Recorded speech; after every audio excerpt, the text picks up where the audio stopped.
So welcome everybody. This is the third webinar of a series of webinars that we have been hosting in the framework of the project ULaaDS. Today we will be focusing on one of our lighthouse cities, the city of Bremen, which is also coordinating the project ULaaDS. I will just give you a very, very short intro, a couple of keywords about the project.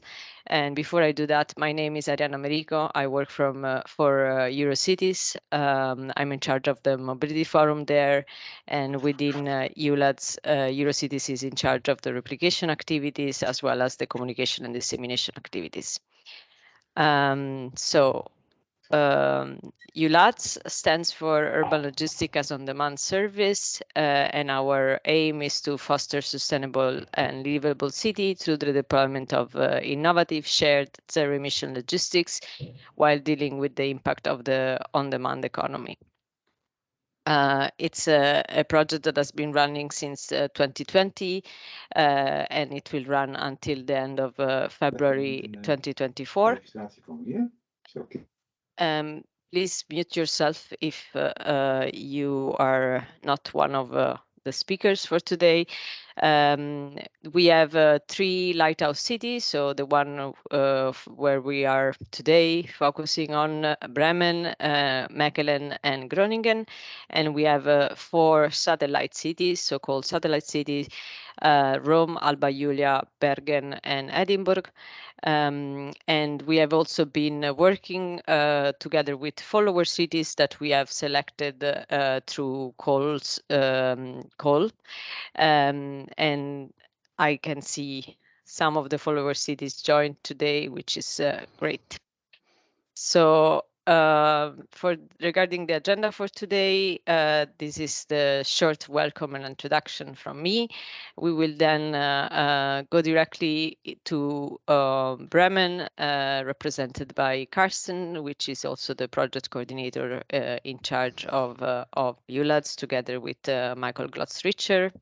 You can wave in the camera for everybody to see you. And we will have an introduction on what the city has been focusing on when it comes to sustainable urban logistics. Then we will move on to the topic of micro hubs, which is one of the key trial that has been tested in Bremen, and we will hear from Thomas Nobel, managing funding partner of to-be-now-logistics-research, and Christian from Rytle. We will then move to Bonnie, board chair of ADFC in Bremen, who will explain us how they have set up a platform for shared cargo bike rental in neighborhoods in Bremen. You can put your questions in the chat at any time during the various presentation. We will have some Q&A session after each of the presentation, as well as a discussion towards the end of the webinar. That's it from my side. So I will stop sharing my screen and invite Karsten to share his presentation.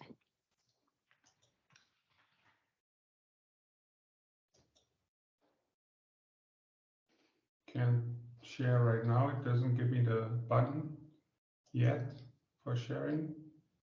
You should see it next to the leave button at the very top. I know, but it's grayed out.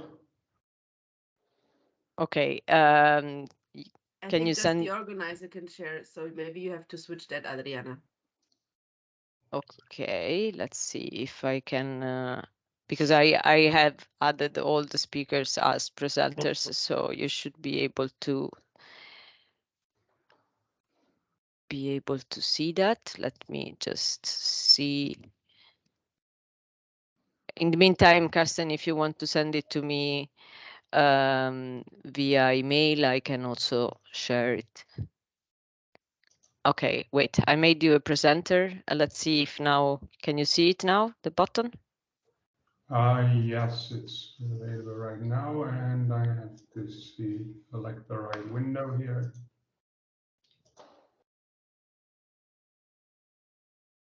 Perfect. I don't know if you can see it now. Yes, we Yes. can. Yep. Okay. First of all, let me say, well, it only has my name. It's certainly it's a joint effort of Michael and myself, and you already introduced Michael, who is the #1 coordinator of the project. So we'll take this in turns presenting Bremen in the spotlight, and we'll show our approach and some of the history and where we are now and what we're up to doing. So first of all, starting with the setting, am I moving forward on the slide deck? Not yet. Not yet. Let me see if this is doing it.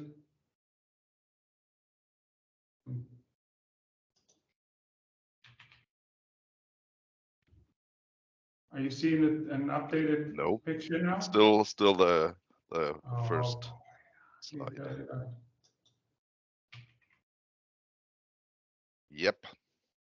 So starting with the setting then. This is an aerial view of Bremen. You can see it located on the river with the inner city at the right,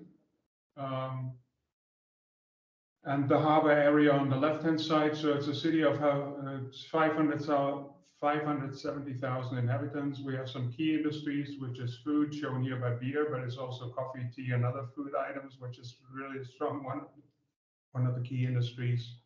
Another one of the key industries is automotive, with a huge Mercedes-Benz plant in Bremen. And the third key industry that we would have is aerospace, and Airbus being one of the key businesses located in Bremen as well. And then also, and this is what we're getting to today, Bremen is a harbor city, and as such is a huge logistics hub. And you can see the freight village picture that we're going to get into in this picture already. Harbor city logistics hub means it's generating a lot of traffic and a lot of urban freight traffic in general, and that also spells into urban freight traffic challenges that we have and that we're going to talk about today.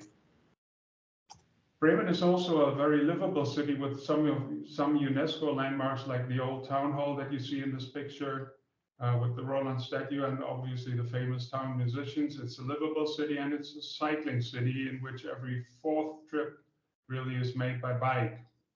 So cycling has a long history, and if you look at the modal split, it's a very active city in that half the ways or trips that Bremen citizens make are in active modes by either walking or cycling, and that share is even higher if you look at the inner city areas. Having said that, I'm now turning over to Michael, who's going to get into the history of the plans and then some of the history that we're looking back on sustainable urban mobility plans and getting into urban logistics as well. Michael, your turn. Yes. Thanks, Carsten. Yeah, the question is, what can you do as a city in the field of logistics, and what can you do in the wider field of sustainable mobility? And the term SUMP is always in the European debate, the Sustainable Urban Mobility Plan, and the German term Verkehrsentwicklungsplan, of course, was used in the years 2012 to 2014. We developed our SUMP, and looking back 10 years ago, online participation tools were extremely progressive, and it was awarded by the Commissioner for Transport, Violetta Bulc, with the European SUMP Award because of the combination of sustainable mobility objectives with the procedures of innovative participation methods, not only online tools, but also presenting the ideas in shopping centers and discussing mobility issues on the spot and not only in the usual meetings and assemblies. Next, please. A lot of German cities had problems because of too high nitrous oxide concentration in the air, and by a law court sentence, it was clear that German cities have to be more active, and the German government paid for so-called green city master plans. And that was in the year 2018, so about 4 or 5 years later than the SUMP. and that contained already some elements of logistic plans. The German government wanted to have approaches of digitalization, and so the Green City Master Plan contained a lot of measures, and we also said, oh, what about walking and cycling in the digital age? So we kept our DNA on cycling also in the framework of the German government ideas. Next, please.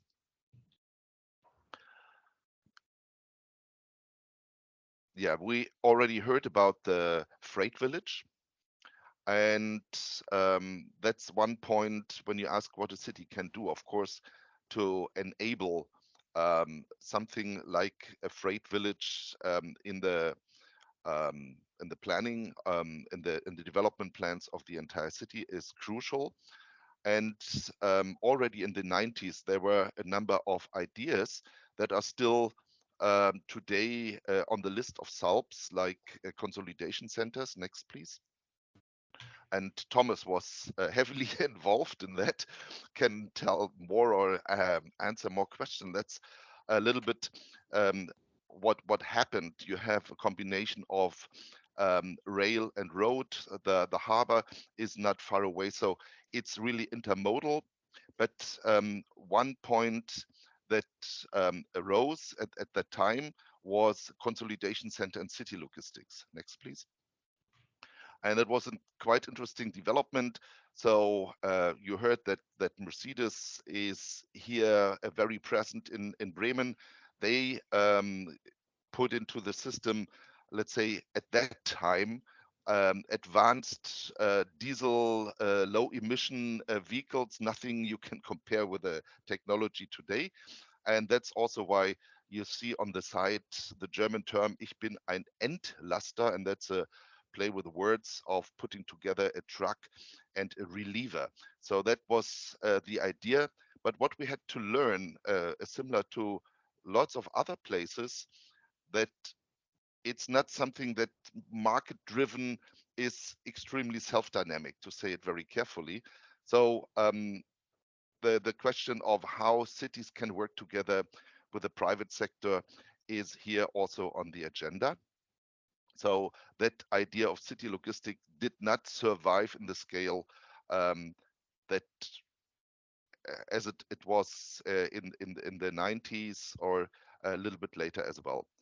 Then next, then the idea got some update around 2010, saying, okay, these were the first electric delivery vehicles of that time. And the idea of green city logistics in 2010 was that recipients pay a bit more to get the delivery with electric vehicles, and it did not survive on the market as well. So that's again, when you have a lot of ideas, you have to see how do you get it into real life and how can it be sustained in the market competition. Next, please. We had also, again, Thomas was involved, an idea that came from forwarders, DHL here. How can we deal with incentives for clean vehicles? In that case, it was Euro 5 CNG vehicles close to the pedestrian zone with a full day delivery option. And we created the so-called eco loading point or eco loading zone, and we converted car parking into a loading zone. And here you can see tabloid saying, oh, car drivers are annoyed because of that eco parking zone. So that's the point where you see that in the competition around space in the city, as soon as you do something, other people will be annoyed. Next. Thomas, your turn. Taking over again. So what we've seen, just as a reminder, freight transport, really, we have a huge lever on the last mile. This is a statement from the International Transport Forum from the OECD, just reminding everyone that trade transport typically receives, and this is what we've seen in the sum plan and of Bremen and many other cities, that freight transport typically receives less attention from policymakers. The ITF says than it deserves, and usually there's been more ambition on the part of passenger transports, but as all projections really see freight transport demand more than double over the next 3 decades, there's room to act. And if you look at the CO2 emissions from that report I was quoting, urban delivery trips account for about 20% of all freight emissions, which is the same as maritime shipping. But if you look at tons times kilometers, maritime shipping accounts for 70% of all freight, and urban deliveries make up for about 3%. So what we mean to say, why this chart is as a reminder, we have a huge lever if we get urban freight traffic changed and modified and updated. There's a huge lever to reduce CO2 emissions substantially. And all projections, as I was saying, there's a forecast. This is the German picture here. Last year, we had 4.5 billion packages delivered by the CEP services, the large ones.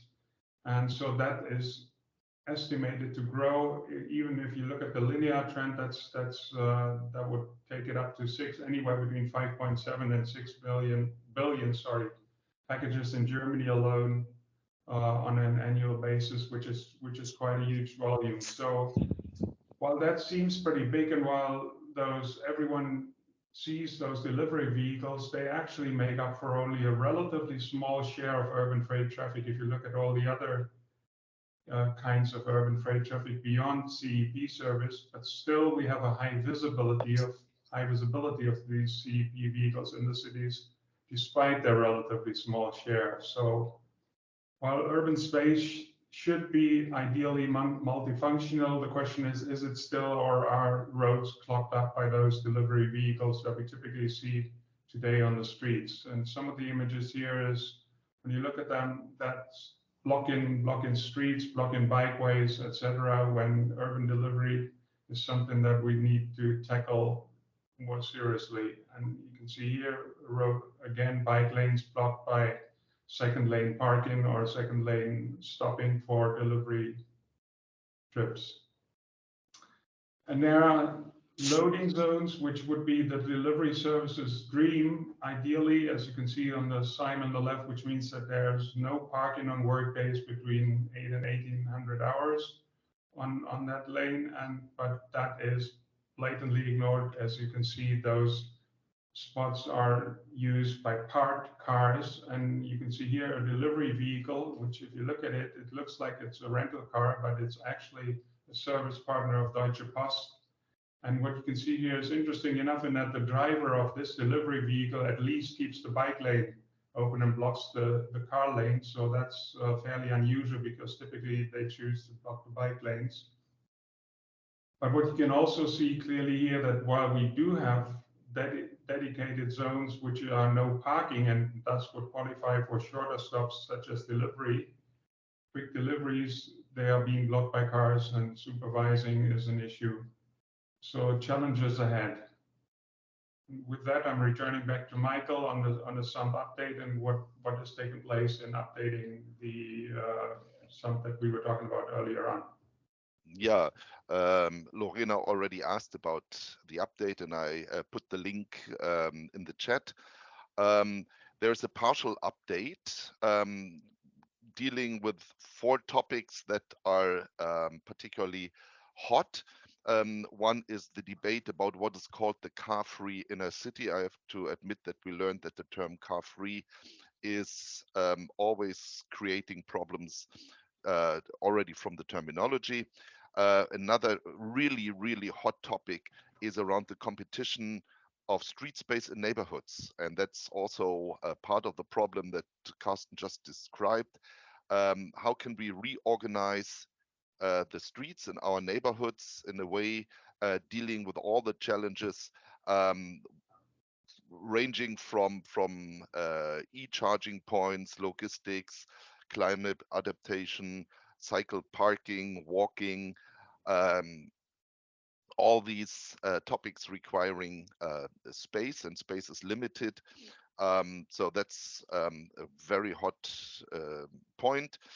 Public transport extension to have the capacity to deal with the changes for 2030 and later on, and also to deal more with the region, knowing that a lot of problems that we have cannot be solved without taking the region on board. So that's ongoing currently.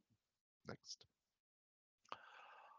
And yeah, the curve here, you see it all together. And of course, sorry that it's in German. One of the parts is about delivery zones in the neighborhoods, and also micro depots and micro hubs as well. So that's what you call in English micro hubs.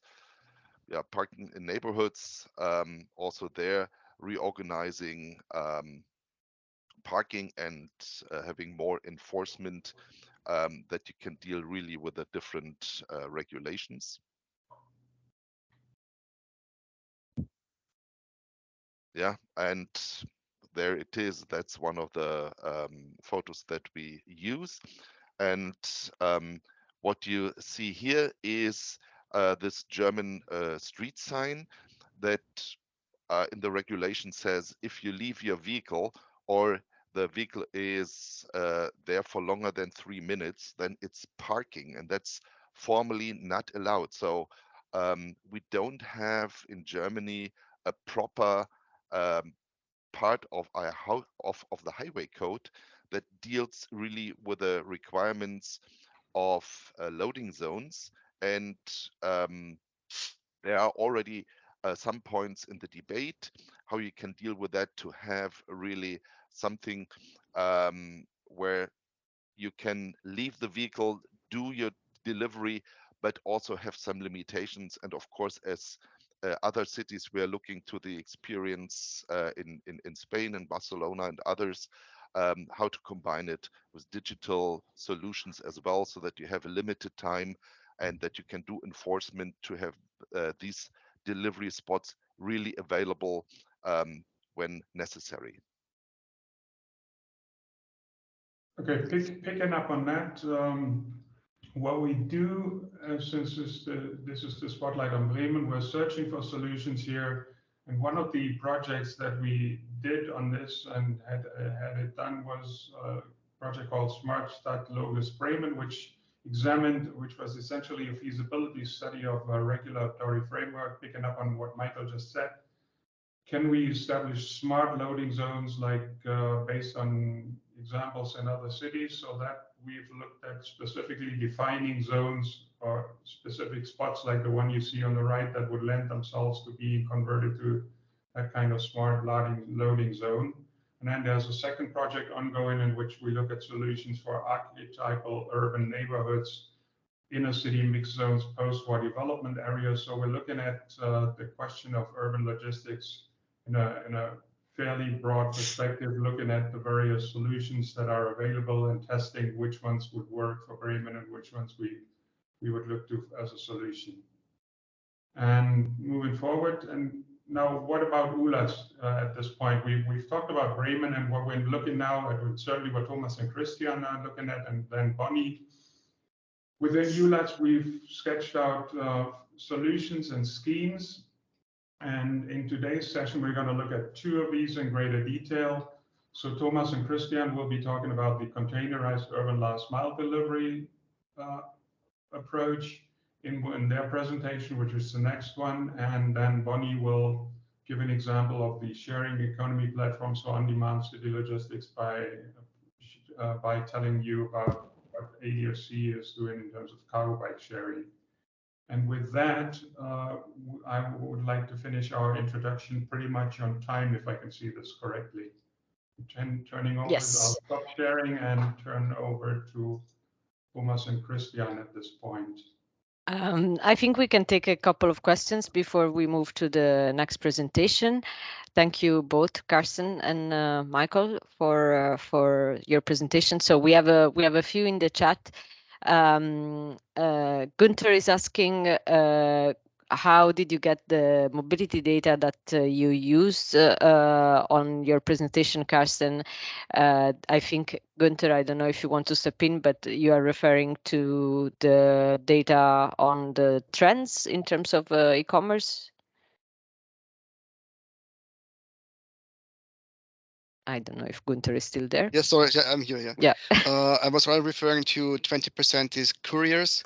And actually, like in Austria, we say we don't have enough data to be exactly sure how big the 100% of urban logistics is, especially as service logistics is not really measurable in our case.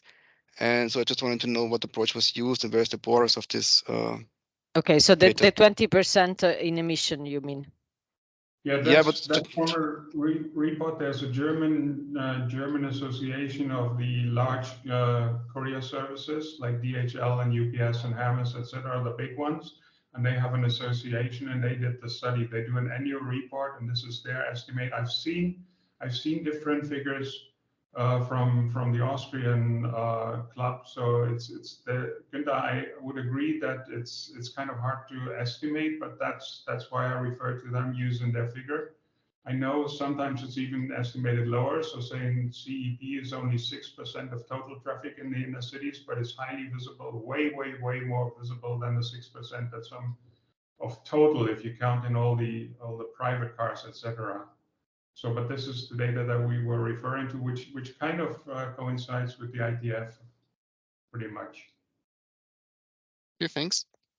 Thank you, Carsten. Then a question from Pedro for Michael. Do you think regarding the loading and unloading signs, do you think we should have the same signal across all the EU? Yeah, definitely. I mean, that's I already gave my thumbs up sign.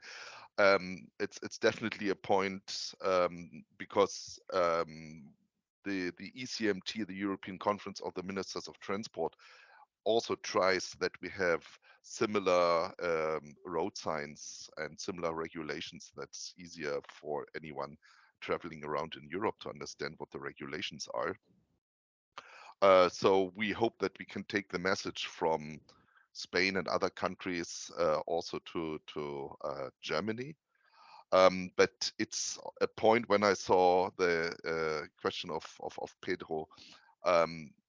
We have this EGUM, the Urban Expert Group on Urban Mobility, and logistics is in one of the working groups. So to put this on their agenda as well could be a good point. Well noted. Thank you. And then Bonnie is asking, is noting actually that the draft sign are from 2007. Is there anything concrete that came out of that discussion? Well, I was a little bit puzzled when I saw that as well, I have to say. One point is, I mean, the problem is not new. And I don't know where the idea of German efficiency came from when it comes to the work of the Federal Ministry for Transport in changing regulations. It took 12 years to have a car sharing law. So I'm not too astonished that this is ongoing forever. And but maybe we can use the good examples now more also in terms of using digital tools as it's done in Spain. And our Ministry for Transport has the name of Ministry for Digital Affairs and Transport. So it should be there. There should be open minds and open hearts, but it's still a little bit of hope.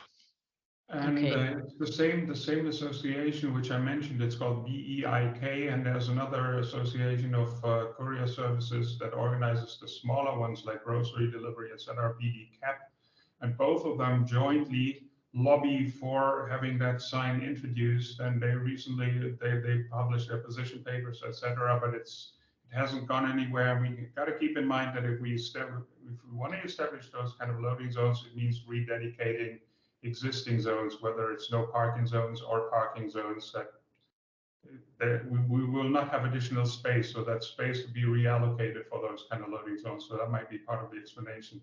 And quickly, while I'm at it, Lorena's question on those studies that I mentioned, are they publicly available?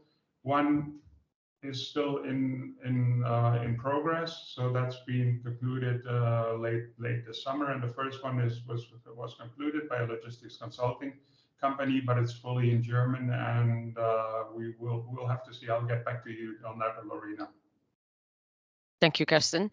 Gunther, did you still want to come in with the question? I see your raised hand. Yeah, I just wanted to add somehow that as I saw it right now in the PowerPoint from Michael, we have the same sign as in Austria, so it's a parking forbidden, but you can hold a little bit. And I think that gives us a good exemption or a good possibility to also allow other forms of parking, like bicycle parking in the afternoon, or if there's something like seniors around, well, whatever, more flexible parking solutions could be allowed with this sign. And so right now you're just thinking about loading zones. That's a possibility, but also the way it is, it could be used for much more. And I think flexible curbside management is something, a topic of the future. Yeah, conclusion is absolutely right. Curbside management with the road signs, it's the question also of enforcement, and the more exemptions you have from rules and regulations, the weaker the tool becomes. So that's also something we have in mind.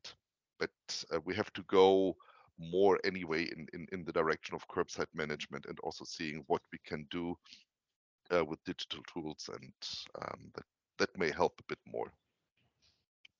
Perfect. Thank you all. So I would say that we can now move on to the next presentation. So Thomas, you should be able to share your screen. Yes, I hope so.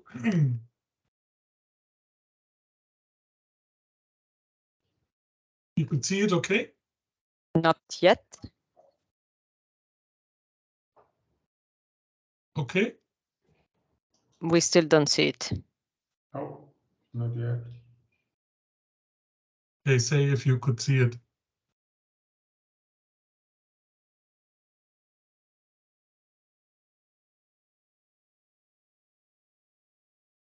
What do you see, Thomas? I see my presentation. Sorry.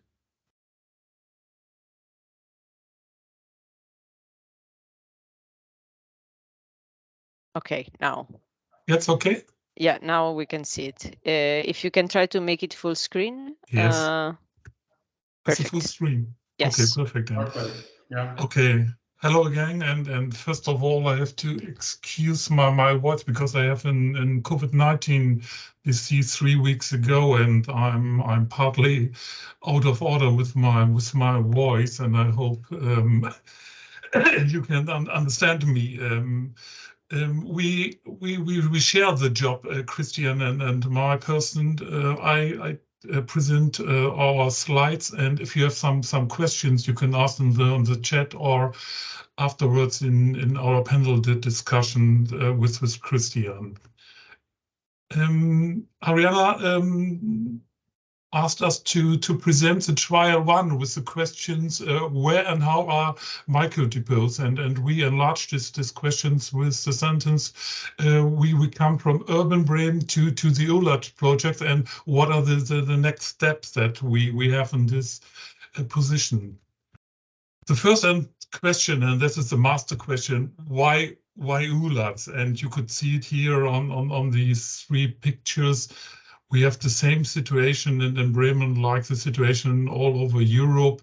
We have the problematic with delivery activities directly in front of retailer shops in the pedestrian areas, or here on the right side, unloading processes directly on the street lanes with the conflicts with the public transport and so on and so on. And another picture here on the right side is, you could see it here, we have a delivery zone for in supermarket, and then directly in front of it there's a parking car. This is also the same situation that we have all over Europe, and that was the reason why we are start our activities in different times to find solution for the inner city transport. And Michael talk about some words concerning the freight village in Bremen. And the freight village in Bremen was a key factor for our logistics activities. The freight village in Bremen is part of a network of 35 freight village locations all over Europe. All over Germany, sorry. And one of the main tasks is to organize, you could see it here with my mouse pad, to organize the intermodal transport on road, on rail, for the shifting from road to rail for the inter-transport equipment units. And that is one of the main tasks of the freight village, and we have a volume of around about 200,000 containers we are handling with the intermodal terminal in the freight village per year.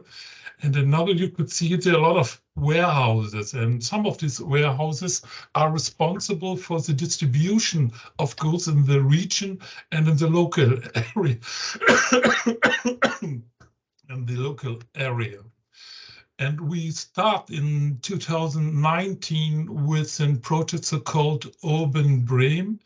You could see it here on the website, or you could use the website for more details. And here you could see some of the partners. And the partner was the German associations of all the freight villages and the regional local organization of the freight village Bremen. And very interesting are the logistics providers. They are integrated in this project. And you could see one of the leading company in Germany is the Hermann Worldwide Logistics, and a more regional oriented logistic providers is the so-called BAS, Speditions and Logistics Organization. And then you could see we are operating with cargo bikes. That is one of the partners, Rytle, and the Bremer Radkuriere for the distribution and for the operating of the cargo bikes. And this was the beginning in 2019. And the idea was, you could see it here on the map of Bremen. Here are the inner city area, and here on the left side, the area of the freight village. We have also in distance from the freight village to the inner city area of around about 10 kilometers, and we are bundling some of the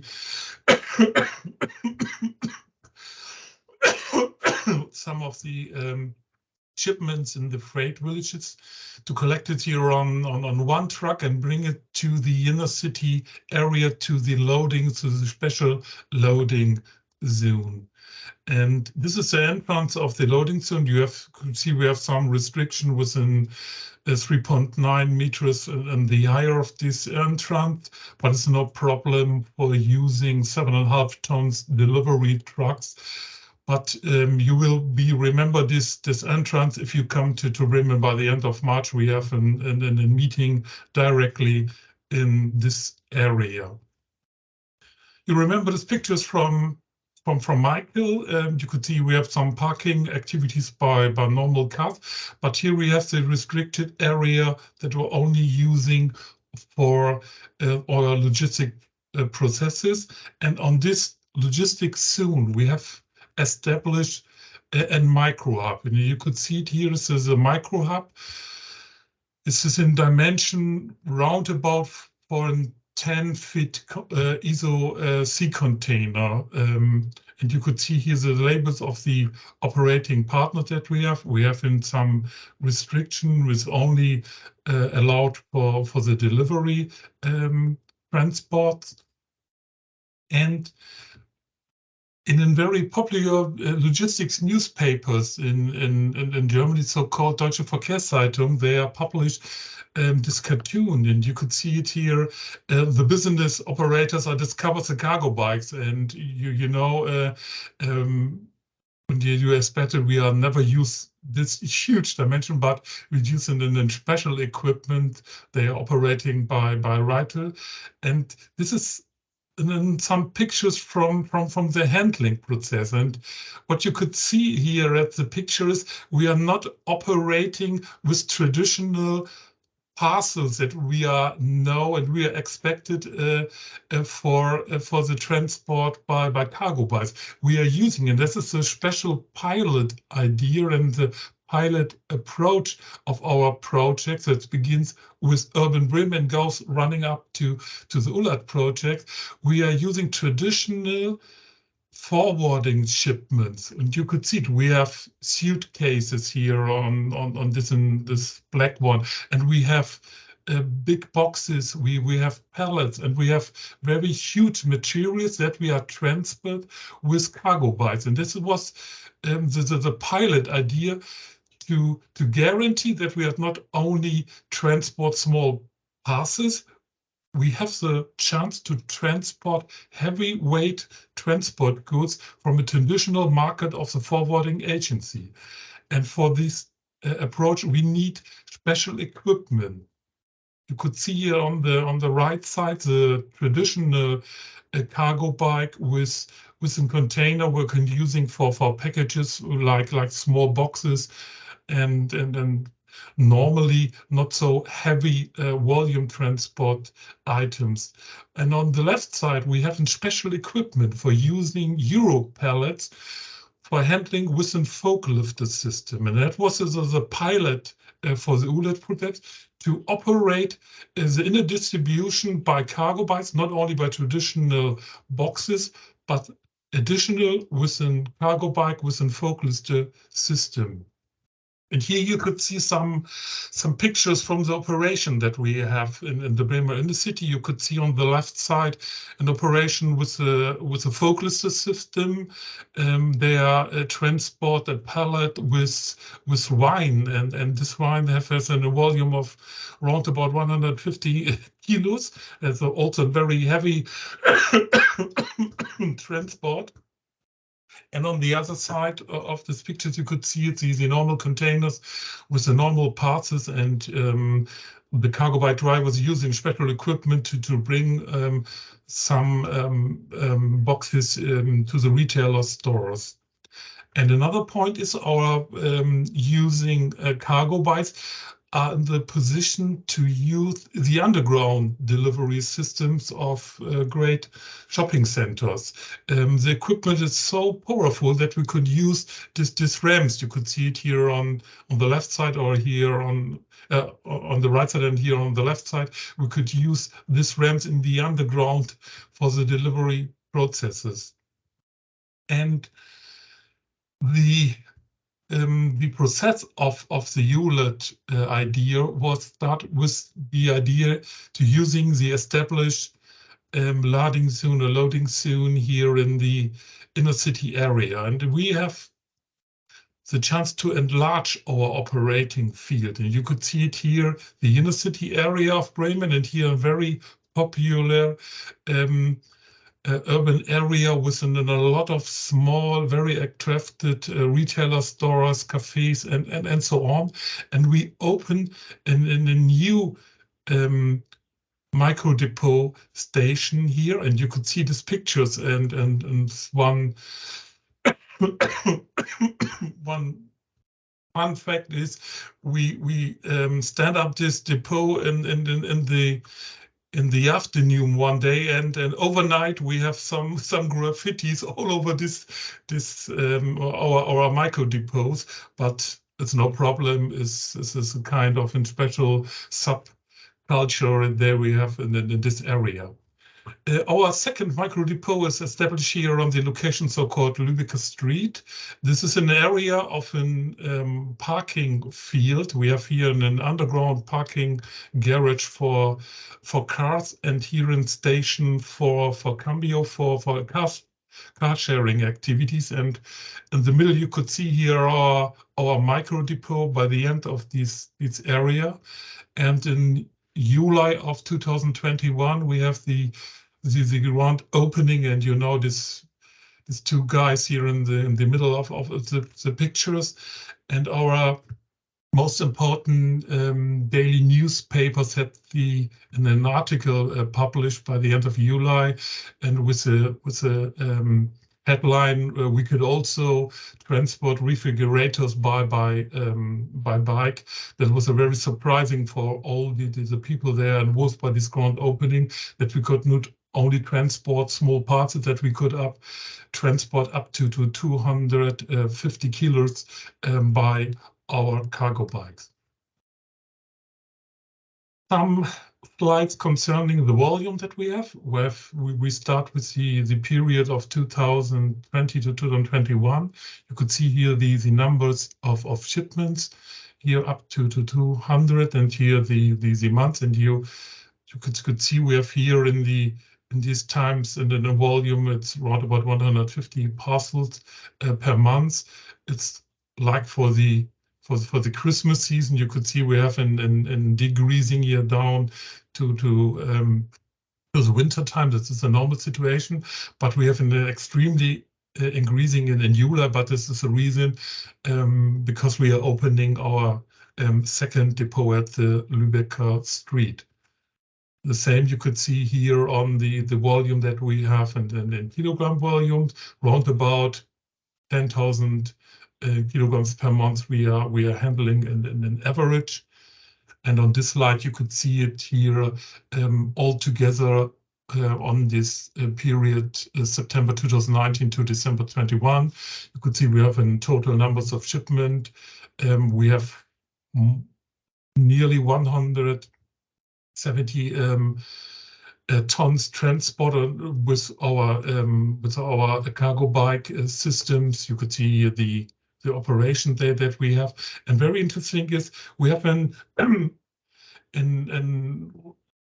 relative low level of average numbers of shipment per day. It's right about 5 only, but you could see we have a very high average rate of the shipment. And you remember, we are not transport the small packages. We will transport one pallet, we transport one big boxes, and so on. But this will be changing. The reason is that will be changing is we open a second micro hub at our Umweltladepunkt in the inner city area. You could see it here. That's our first micro hub that we have, and we have a second micro hub. And the second micro hub is for transport volume that we are received from a new operator. It's from a Courier Express parcel service operator. And then we are mixed traditional forwarding transport goods and shipments together with traditional CEP parcels. And that is a very interesting project that we have. And you could see it here on this table, the effects that we have. We have here the summaries of number of all shipment, and you could see here in January we have around about 100, in February, March, and April, and then we have an extremely increasing, and that is the reason by the opening of the second micro depot with traditional small parcels. You could see it here on the total volume. The total volume was only the same. We have round about, if you can distribute it, we have round about 10,000 kilos per month. The operation there you can see, but here's also the average numbers of shipment per day. We are increasing from this, from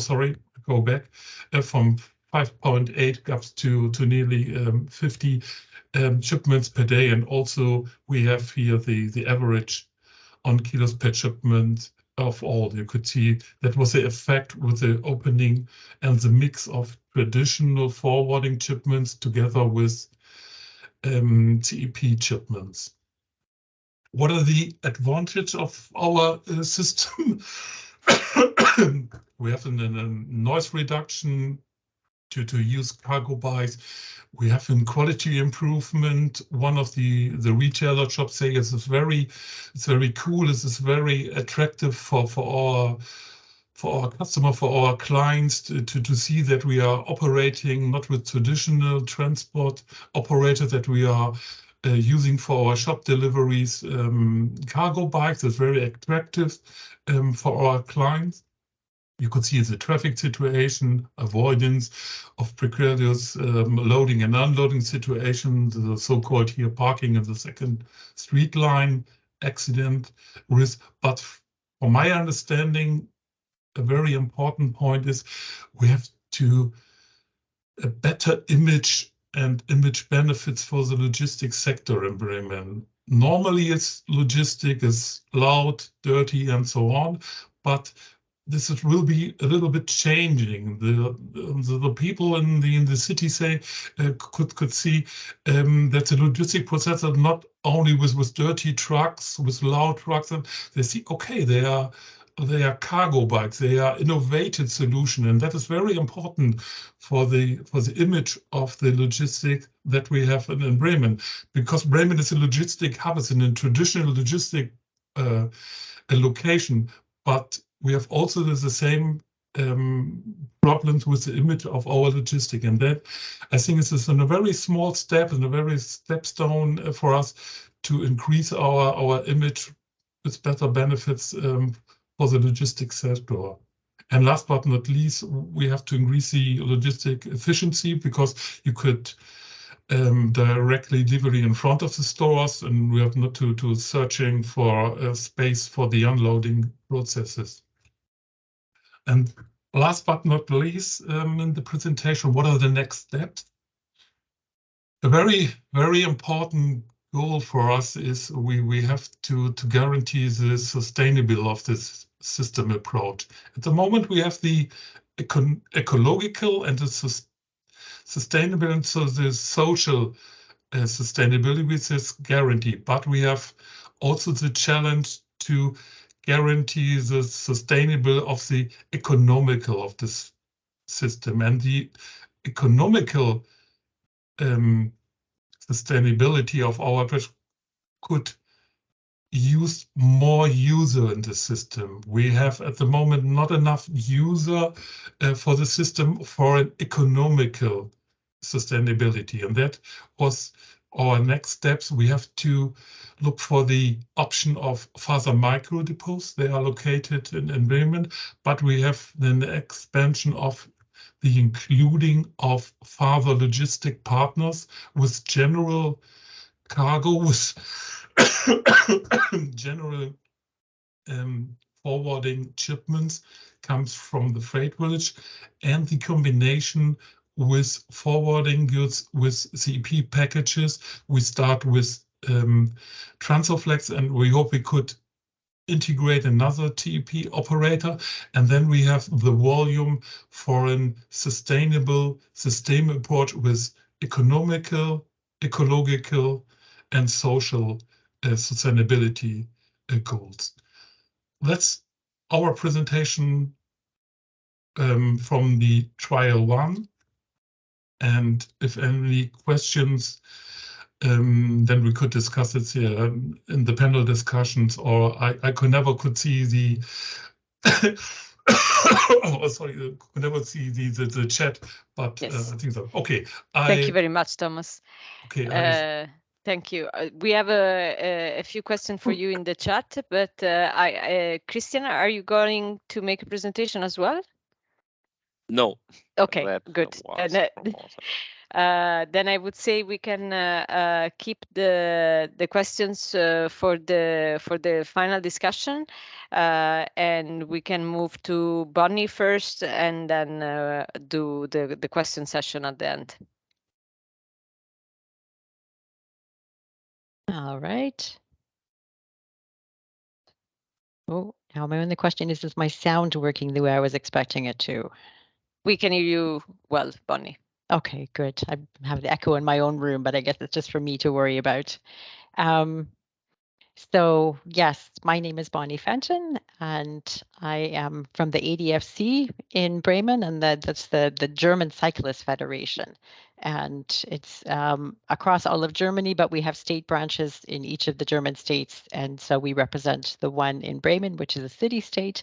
And we have the second trial in ULaaDS, which is shared cargo bike rentals in neighborhoods. And so, I mean, we've been talking about, as Thomas said, Bremen is a logistics city, but as Michael also said, it's also a cycling city. And so this combination of things makes a lot of sense. But we need to sort of scale down a little bit here now to think about, or to talk about what we're looking at here. So we're talking about a different aspect of logistics. And already the picture tells you, I think, that we're talking about something on a different scale than what Thomas has talked about, but I think it's also important to look at this if we come back to the goals that Michael talked about within the SUMP in Bremen and the ones that have been followed up on. One of the things was the car-free city center, and another one was parking in neighborhoods. And these are the sorts of issues that we can deal with here. And we talk about this as Michael uses the term private micrologistics. So the idea, I get a thumbs up for that, thank you. The idea that people are doing or are doing deliveries for themselves, I guess. And the question of how you do them and do we need to have a car for it? And what we're finding is that this is indeed, it fills the mobility gap, and the idea that people need to have a car for exactly what we're seeing here. Well, they have all these heavy drinks and know, how can I pick them up? Or we're taking back empty bottles. And this is the sort of thing that people would traditionally take a car for, but this is, it really is filling a gap that we don't necessarily need to have a car to do these things, and we don't even need to own a bicycle or a cargo bike to do this, but this can be part of the shared system. So what I've got here is just sort of different components of the system, and I'll describe it a little bit sort of as I go through, but we've also got a series of some of the survey results we've got from users of the feature system over the last 2 years, so we can understand what it's been used for and what difference it might be making. And so you can see here from 2021 and 2022, in the survey we talked about what to use the bike for. And the first one on the left here, this weekly shopping or buying heavy drinks and that sort of thing, is clearly up there. And just this idea of transporting something bulky. So it's not necessarily that you got something heavy to carry, but it's just too bulky to fit onto your own bike. And so this is when a cargo bike is an ideal solution for this. And interesting, you can see just one over from that. Also, simply the idea of trying out a cargo bike. Some people are maybe considering buying one. I'll come back to that in a minute. And then they can try it out and see, is this something that might be good for me or not? Because you can't necessarily do that otherwise. Also the question of why do you use features? So not just what do you do with it, but what's your purpose? And what we found here, and this is already telling you something about our program. The first point here, that it's free of charge, is one of the reasons that people use the bike system. It's near to my home, which is another key point for us, that people can pick the bikes up close to them. Again, as noted, I wanted to test a cargo bike, has come up as something that people want to do. The next point, I want to be climate friendly. So there are a lot of people that are actively looking for ways that they can avoid using a car. And actually, you can even see if we're looking at the colors, that's where we got the most agreement on. So completely agree or agree on I want to be climate friendly. These are the reasons that people have for wanting to use a cargo bike and avoid using a car. Or the basic, it was the most practical option for the journey that I was taking. So we've got these sort of pragmatic solutions, and we also have people that are maybe more idealistic about it and want to use a cargo bike rather than using a car. The next question coming out of this is, if you didn't have the cargo bike, what would you do? And as you can see, there's the blue column here, which was from 2021, was the highest thing was more than half of the users would have taken a car instead. And we offered them an option of other in the survey, and then a lot of people are with sort of a split between they would have used a private car or they would have used car sharing. So you can actually see in the 2022 survey, we asked a little more specifically then about not just a car, but using a private car or using a car sharing service, or what they might do instead of using the cargo bike. So certainly what we can see is anyway that we're definitely avoiding car trips. And if we think about this as a neighborhood program, which is what it is, really working close to home, that it's offering people the option to avoid driving a car and even to avoid having a car, because it's filling, again, this gap in the entire system when people need to do things, but not very often. One of the other things that we're doing is putting cargo bikes in the public eye, so people can see them out there and know what this is. And the program, or the feature program that we've got, puts cargo bikes in locations in neighborhoods across the city. And we've got 14 of them in different neighborhoods right now. And they're all located at often in bike shops or in small grocery shops, organic food places seem to like us, that they have space and they serve as sort of the host for the bicycles. And this means that they have them in front of their shops, that they're there and visible, that people ask questions about them and say, okay, what is this? How can we use this? Is this an option for me? So people see this directly in their own neighborhoods, what they might be able to do. And how it works, basically, we want to keep it simple. This is in German, I'm sorry about that, but this is directly from the website just to see, and it says from the left, book, pick up, ride, take it back. So just the clear steps of how we go about doing this. And so the idea is that we make it that simple to make it available to people to use a bike when they need one without necessarily needing to have one. And I can just show you what the calendar looks like for one of the bikes that's not particularly booked right now. Some of the calendars are quite red, but you basically just go onto the website. You say, I would like to book it on the 12th of May. Book it on that day, and that's all there is to it. This is, of course, you do need to be registered for the service in the first place, but once you've done that, you can book a bicycle free of cost for a day. And I should say this is how we work on a daily basis now, so it's not an hourly service as a lot of, say, car sharing operators are, but works on a daily basis that you can book a bicycle for 1, 2, or up to 3 days for the most part. And it's interesting to see that in our questions as well, we asked people about when they're using the bikes. We said, so are you considering a cargo bike of your own? And there is this, maybe we've said 30%. And again, I'll say that the yellow here is 2021 and the blue is 2022.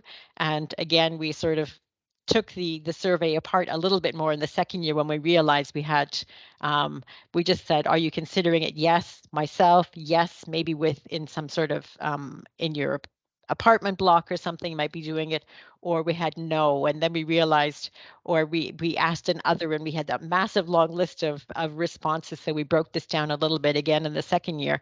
And there are some interesting things here too to say. It's too expensive because a cargo bike does cost several €1,000s, and particularly if you have an electric support of it, which some of ours do. Then also no, because I wouldn't need to use it enough. And I think this is really important here too, because people can see the need for it, but they don't, not enough that they would need to own their own. So this is an important factor too. And then the other one that comes up in this space question, which again, I would come back to what Michael was saying about parking in neighborhoods or space in neighborhoods. A cargo bike takes up quite a bit of space as well. It's also a valuable investment, so people don't necessarily want to leave it parked on the streets. They don't have any place that they would keep it. So sort of this combination of things are quite practical, either too expensive, I don't use it enough, or there's no place to park it. But there's also a certain group out there that just likes the idea of sharing something and seeing that it's a nice way to do it as opposed to owning something on their own. And this question of buying a bike or buying a cargo bike, then we also followed up with this as well. So people are definitely interested in using the shared system, don't necessarily want to buy their own bikes because they don't need it on a regular basis or because it's too expensive or whatever it is. But then we had the follow-up question, would you be willing to pay, or would you still continue using the feature service if you had to pay for it? And a third of the people said, no, I simply wouldn't do it. Some were willing to pay a small amount, but for the most part, there's not a really high willingness to pay a lot for the use of the bicycles, which is interesting. People appreciate having the service, and we've had lots of sort of philosophical debates about this. Is something less valuable if you don't have to pay for it? People don't appreciate it. Do they treat it as well? So these are the questions going on around it, but there are certainly the issues of what people can afford. And I'll come back to that in a minute. But this, the next thing I wanted to talk about, I've sort of touched on a little bit, is making bikes available and close to home. And you can see, or can say, Bremen is what we were looking at, or what Thomas was showing and Michael was the sort of central part of the city and the denser part of the city, which you can see sort of in this area, which is all more closely packed. But and this I could say is where we started with our feature bikes, also very much in these city center areas. But what we've been able to do now when we've added the ULaaDS bikes is you can see we're all sort of close to the city, but getting a little farther out. This is just across the river from the port area that we were describing here. And then we get into a little bit farther out and even farther still, and then right off in what we call the north part of Bremen, which Bremen extends over a good 20 kilometers. So there's a fair distance from north to south here. And what we've been able to do now, as I said, we focused on the dense areas first with this idea of space, but now we're also looking at just having something close by for people. And I think it can serve also as an encouragement for people that are a little bit farther out to consider using bicycles for their local trips rather than necessarily going farther. And I can say, for example, in this area here, they've only just in recent weeks or months opened up their first car sharing station there. So the idea of actually also having a bike sharing station close by in that neighborhood is taking this forward. The idea of what's available for sharing that really allows you to do these we call these logistics trips for themselves that are too big for a bicycle, but not really requiring a car. And so we can see it's in the individual neighborhoods. And then the question was how far you actually go with this. And so we can see the sort of smaller amounts, but it's this 5 to 10 kilometers is what people generally take the bike for. So they're going a little bit of a distance. We also started out in 2021 just asking about over 10 kilometers, and then we asked even farther. And we do in fact have some people that are taking them for journeys that are over 30 kilometers, but that's certainly the exception. But you can see that this is that sort of main area. People have something that they need to accomplish, carrying something heavy. I could say some of the things that they were carrying, we've asked them the sorts of things they transport, again, these bulky things, but also transporting children. So if we think about your children as being cargo, not necessarily, but these are some of the things that you would generally be doing in a car that's now possible to do using a cargo bike if it's close by and easily accessible. A question of how often it's used, and we did follow up with our users in the survey, and to see again that it's nobody's using it a lot, but certainly this once a month is the most common thing. And again, something that you wouldn't necessarily need to own a bicycle for or a cargo bike for, but certainly where you can see the value in having it there. It's an extra convenience. And the other thing that we asked about in 2022 was to find out if people always go to the same station or not. And it seems it's a little bit mixed, but so some always go to the same one, and we would assume then generally the one in their neighborhood that's closest by. But it also depends on, I can say we have some bikes with electric support and some without. So I think sometimes depending on how much you're carrying or the distance you're going, that people might be willing to go a little bit farther to pick up a bike that's got electric support if you're doing something that's a longer distance. So that's one of the reasons that people would be going to different stations, but generally that it is available to have somewhere close to your own home. This next question again was this space issue, and coming back to some of the images that Michael and Carsten were showing at the beginning, and also that Thomas had about what kind of space are we taking up with the bikes. And so we asked this one particularly in our last user survey to see what's happening, and the question being sort of what are we blocking with this space? Obviously, a cargo bike takes up less space than a car does, but where are people putting them? And it became clear that, so in one sense, that we see people are parking them on the sidewalk, which isn't necessarily what we would want to see. And there may be a discussion about that, certainly because it's not what you would want to be taking up space like that. But generally, people say on private land, which is usually either at their own home or perhaps in a parking lot of the place that they're going to. A few do, in fact, use a car parking space for their cargo bike and just a bike rack. But just this idea of how much space is being taken up, and is it in ways that you wouldn't necessarily want to see. So in the same way that we're not happy to see delivery vehicles sitting on the bike lane. It's also not ideal to have cargo bikes sitting on the sidewalk. So this might be an issue that we need to look into. And just getting close to the end to this idea of what was the satisfaction like this? Did this work for you? And part of the reason for this is just to understand, is this something that we need to be carrying on? Okay, I'll come back to this in a second. There's more to follow up on, but the different parts of the processes. So the booking process, and for the most part, it's either great, good, or average. 90% of the people had a good experience with this for the most part. So booking, this idea of the contact with the station, and maybe I'll touch on this a little bit because the planning was the idea of taking feature into a more of a 24/7 booking that you could take it from a locked box somewhere, and then you wouldn't be dependent on what was happening at these hosting stations, which of course have their particular business hours.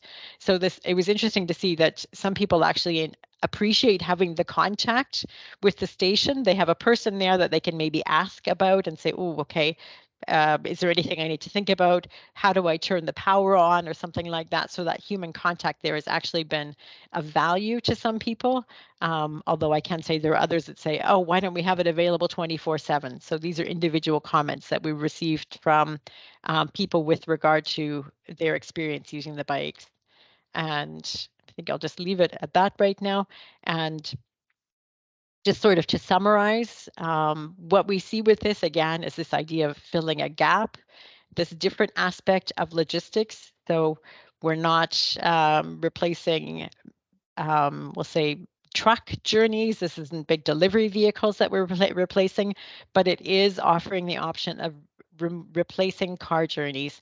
And Michael and Carsten talked about all of the different processes and plans within Bremen and what needs to be achieved. And Bremen has made a commitment to carbon neutrality by 2038. And if we follow that through and we look at the processes that are required to get there, we would need to have 12,000 fewer cars on the streets of Bremen every year. So that means we really need to look at a lot of different solutions. And so this seems a little bit like filling a small gap, but I think it's a really important one. If we want to have people, we simply want to have or need to have fewer cars on the road, then we need to find ways to fill these gaps. And this is what this is transporting things that you wouldn't know how to transport otherwise. So filling this mobility gap, too big for a bike, not quite worth a car trip. It's kind of what it comes down to. Reducing the need for car use and particularly car ownership. When people say, yeah, I needed to get those drinks every week or once a month or whatever you do this on, and that being your reason to own a car, that you've got one more reason not to. Putting cargo bikes in the public eye, and that we have them at these different stations that are approachable in shops in your neighborhood. So people that you would that you would probably speak to. Making these cargo bikes available for use, again, without that you can use it without needing to purchase it. The same thing as we say about car sharing, use it, don't own it. Addresses also issues of social equity, because we talked about this, that people cannot necessarily afford to own something like this, and to make it accessible for them, I think, is really important.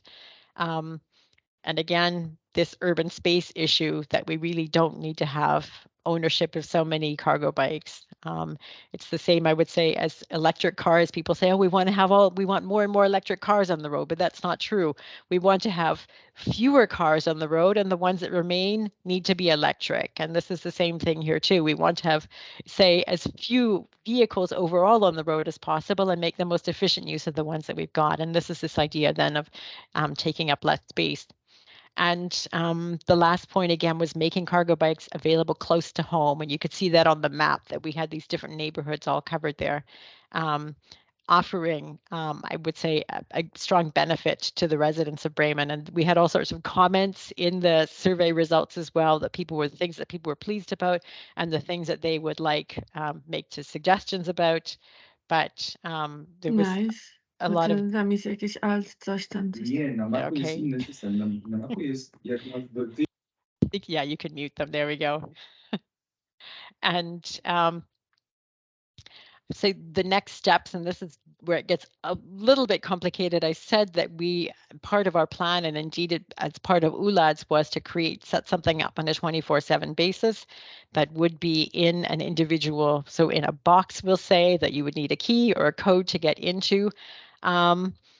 During the course of ULaaDS, or after we had got established, it became clear, and Bremen received funding as a city to set up a system that would indeed have 24/7 access. And this hasn't happened yet. And I know they need to put out a call for proposals and that sort of thing, but we got sort of caught up in this as things were developing, and it didn't really make sense to put this out on a one-off that would then be moved over to this. So this is an ongoing discussion that we have with the city of Bremen of how this can be integrated there. But what we are working on, and I think what's really important, is this idea of increasing neighborhood coverage, and not just in the city centers, but to also allow people in farther out neighborhoods to see that it's possible to get around there without needing to use a car. And I can say too that it's not without challenges, as often happens with systems that there is no payment for. Sometimes there are damages and those need to be repaired. So there are quite a few logistical issues of getting a cargo bike repaired and then getting back to its station. Maybe one small anecdote with regard to, I call it system abuse, but there's an organization called, translation, Soup Angels in Bremen, that deliver soup to homeless people, and they do it in different neighborhoods, and that's fabulous. But they discovered that we have these free cargo bikes and started taking our cargo bikes and just booking them from different stations, but very often so that they were not available to other users. And so these are sort of individual challenges that you need to face, because it's great that we're able to support in this service, but that's not necessarily what it's there for, certainly not uniquely what it's there for, and to find a balance then of being able to help in this way, but make sure the service is available to people there. So that's just a really quick overview of what's some of the challenges, what's going on, and the perceptions of the users within the FEACHES system. And I hope that's been clear, but I'm certainly open to address questions and thank you very much, Bonnie. discuss. Thank you. We have 10 minutes left for the questions. So maybe I can ask you to stop sharing your screen so that we also see each other. I'll start with the questions from that were for Thomas and Christian in the previous presentation. So there was a question regarding a couple of questions regarding the acceptance of the micro hubs. Then we have seen this picture of the graffiti on the micro hub. So I don't know if you want to elaborate a bit about the impact on the local community of this micro hubs, and has there been like big objections about having them there, apart from the removal of the car parking? Anything that you can share on that? And that's a question for Thomas. Or for Christian. Yeah, I'm thinking about it right now, so I'm not so sure if we can say anything to it, because it's very hard to say, especially for the acceptance for the micro hub, because our customers are more focused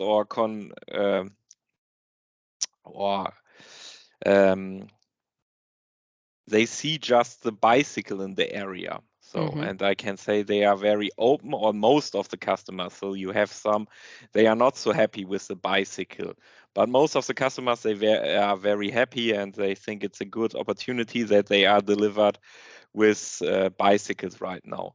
An issue of the bicycle is if you think about piece goods. So in Germany, we have the terms that the delivery is, or for piece goods, the delivery is until the door. And if the customers are delivered by a large freight forwarder, it's common that parcels or piece goods are brought to the back of the office of the store. And that's not possible with the bicycle, because the bicycle can lift a pallet and then bring the pallet to the store, and yeah, it will stay in front of the office. So that's the main issue of the delivery with bicycles, but that are just a few customers. Most of them, they are very happy that they are delivered by our bicycles and without CO2 emissions. So Christian, you know what you expect is that around about 85 or 90% of all the customers are satisfied with the system. That is what we heard from the cargo bike drivers. Is this right, or you have a yeah, number? I guess that could be a number for what we consider in our use case. So in the freight or in the piece good case, I guess in the CEP business, it's even more. So That's even more. Yeah, it's 95, maybe 99, something in that area percent. Okay, thank you. There is then a few questions on the location of the hubs, and one question about are these parking spaces where the micro hubs are located, are they public space? And then Marco is also asking a few questions regarding how did you select the areas for the micro hubs? What were the criteria there in selecting these locations? And were there difficulties or constraints in locating these areas? Yeah, okay. So I guess so maybe we start with the restrictions. So we do not have exactly restrictions for the hubs. So that was also the idea of our hubs. So the idea was that's why we don't use 20 feet containers. So we use half 20 of, or the half of a 20 feet container, a 10 feet container, because we need just the space of a larger parking lot. So that's the idea. And very important for our hub was that we bring them to the ground. And that's why we integrate hydraulic legs into the boxes, that we are able to lower them autonomously in the city center. So that's why we do not have exactly restrictions on where to place the hubs. We need just a flat ground, because degrees are a problem for the boxes. Yeah, then the next question was if we use private areas or open areas. It depends on the use case. In the ULaaDS case, we use both. So we use the ULaaDS we have seen during the presentation of Michael and Carsten, and as well in Thomas' presentation. And on the other hand, we use a private parking house or parking garage. So it's the roof, but it's flat ground of the Tiefgarage, it's in German. And so that's a private area, and our logistic partners rent the space for that hub. So it's totally open. Additionally, the using of the public areas is free of charge, and we have to pay, like Christian mentioned, we have to pay for the private area at the second micro depot at the Lübecker Street. It's around about in a rent volume of 250 euros per month for the micro depot. Okay. There was a question on what share of the packages are covered by the system that Thomas and Christian described. Even if it seems a relatively low share, if you count the number of shipments, keep in mind that these are pretty bulky and heavy, like average weight twice what the limit of CEP services at over 60 kilograms. So those are shipments, general cargo, that cannot easily be, or that cannot be delivered by the CEP services. And then, as Thomas used to say, if I quote you correctly, those are the most typically the meters covered by the cargo bikes, by the Rytle bikes, the meters most critical when those 7.5 ton truck can go, like in the city's very narrow streets, etc. So it may not be a whole lot in terms of quantity, but it's really the most critical last meters, literally, that are covered by those delivery modes. Thank you, Carsten. So then I think we still have a few questions for Bonnie. So there was a question regarding do the users need to take some sort of training before renting a bike? Do you provide that type of offer or service? For that, we do not, or it's not required certainly to do it. I mean, we do give people tips, and I mean they have access to us in that sense that they can call and find out if they need to, or sometimes they just ask at the station if there's anything they need to know. So once people usually, when they've cycled for a few minutes on it, then they're usually fine. I was going to say we do have another program that we work on parallel to this, which is a bit different. That does specialized bikes that can transport people with disabilities. So they're quite special bikes, and we do have a training for people that use those. But for, I would say, just a cargo bike, for the most part, it's not necessary. It's just sometimes just the tip that you should not look at your front wheel, but should look farther in the distance is usually enough to get people going. And then, so I think the question from Victor was related to the graph that you showed with people that are willing to pay between 5 and 10 euro. And he's asking how much would it need to cost for the user for you to be really financially sustainable? If you have an estimate, yeah. Yeah, it would be difficult to put that on a per use basis because, of course, it depends how often people use it and that sort of thing. But basically, for the number of bikes that we have right now, so an understanding that the cost goes down when we have more, we're looking at, say, 1,000 to 1,200 euros annual cost to keep a bike on the road once we have it. So with the maintenance and everything that goes around per bike, yes. Okay. Yeah, and most of that is covered through sponsorships now. Mm-hmm. And there is also a question on the surveys, how many people filled them in, and where did they fill in this survey? Did you hand it out manually? Was it online? It was online. Anybody that registers to use the feature bikes is then registered. They're registered. We have their email address, so it went out to those. And I don't have the numbers at the moment, to be honest, but we're certainly in the thousands of people that are registered as users of feature. And we had, I think the numbers, I know I put the numbers on the screens, but they were 300. So it was those numbers, 300 people. Yeah, those were the number of respondents for each of those, 300 and 350 in each of the 2 years. Yeah. Okay. And then there is a comment on the latest trends regarding cargo bike sharing, which looks at long-term rentals and subscription models, I suppose. And are you planning on anything like that, or is that a discussion? That's a fair question. I would say we at the ADFC are not looking at that. I would say there are two reasons behind that. I see this idea of a subscription, which is, I keep forgetting what they're called, but the ones with the blue front wheel that, at least in Bremen, they're very prominent. Can't remember what they're called. Anyway, there is a subscription model that people are using just with regular bicycles. Swap feeds, thank you. And I don't, or in this case, I would say, I think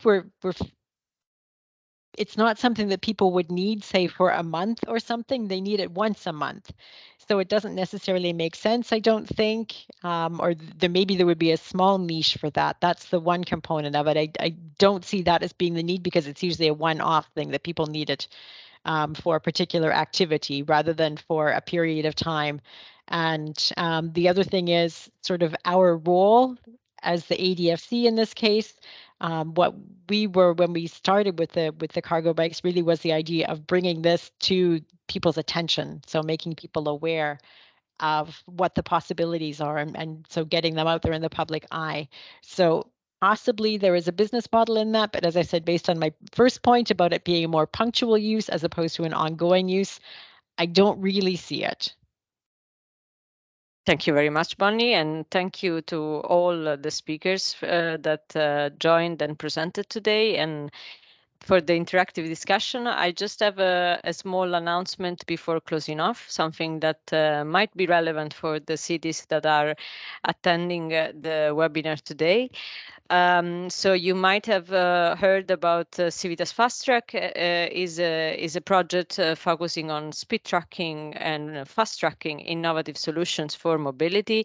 And I just wanted to share with you that there is currently an open call with deadline 20th of March, so not so much time left, but the application, I can say, is very straightforward. If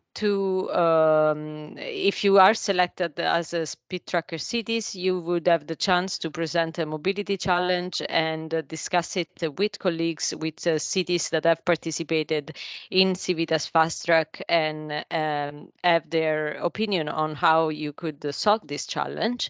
And this would be happening during Capacity Building Week and the final event of the Fast Track project in Budapest, 16 and 17 of May. I will just share in the chat the link to the call for application. So if you are a city representative and have a specific challenge that you would like to discuss with colleagues, I would invite you to have a look at the application form and apply. And I should mention that one of the clusters in Fast Track was focusing on urban logistics, so this is relevant also for anyone that is willing to tackle urban logistics actively in their own city.